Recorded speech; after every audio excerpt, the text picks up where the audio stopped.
அனைவருக்கும் வணக்கம். என் பெயர் கு. லோகேஸ்வரன். நான் 8ஆம் வகுப்பு படிக்கிறேன். என் பள்ளி அரசினர் மேல்நிலைப் பள்ளி. ப்ராஜெக்ட் தலைப்பு கழிவுநீர் மேலாண்மை அறிவியல் ப்ராஜெக்ட். அனைவருக்கும் வணக்கம். எனது பெயர் ராசக்தி. நான் 8ஆம் வகுப்பு படிக்கிறேன். அரசினர் எனது பள்ளியின் பெயர் அரசினர் மேல்நிலைப் பள்ளி அனந்தபுரம்.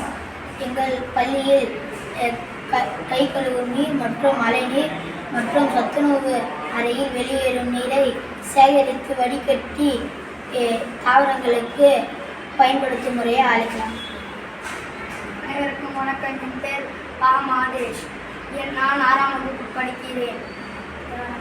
தேவையான பொருட்கள்: மண், வாட்டர் டேங்க், மண், கல், கரி, வெள்ளை துணி, குழாய், வடிகட்டி.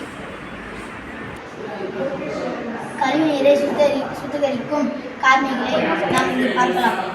முதலில் ஒரு தொட்டியில் அழுக்கு தண்ணியை விட்டுக்கொள்ளவும். அதன் பின் வாட்டர் மோட்டரை இதில் வைத்துக் கொள்ளவும். அதன் பின் வாட்டர் மோட்டரை பம்ப் பண்ணி நம்ம ஜெல்லி கற்களில் தண்ணியை பாய்ச்ச வேண்டும். அதன் பின் சிறிய கற்களுக்கு வாட்டர் ஃபில்டர் ஆகி வரும். அதன் பின் கரி துண்டுகளில் வாட்டர் கிளீன் ஆகி வரும். அதன் பின் மணலில் ஃபில்டர் ஆகி வரும்.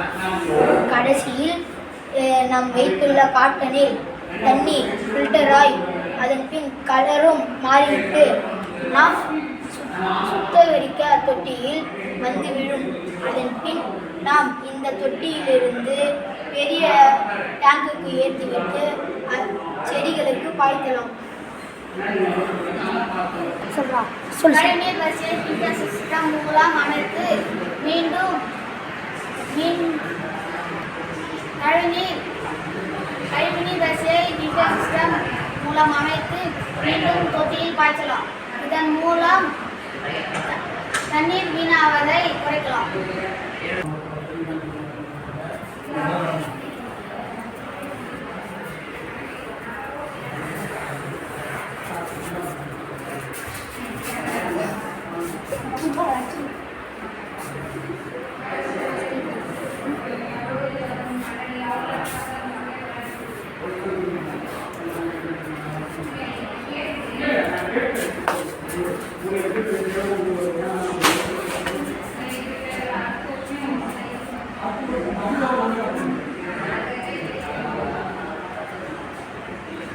ஆனால் அது போட்டு காலத்துக்கு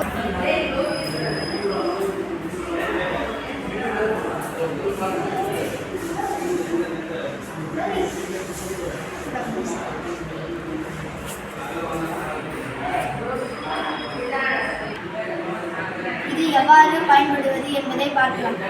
வெயிட் பண்ணுறது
போயிட்டாங்க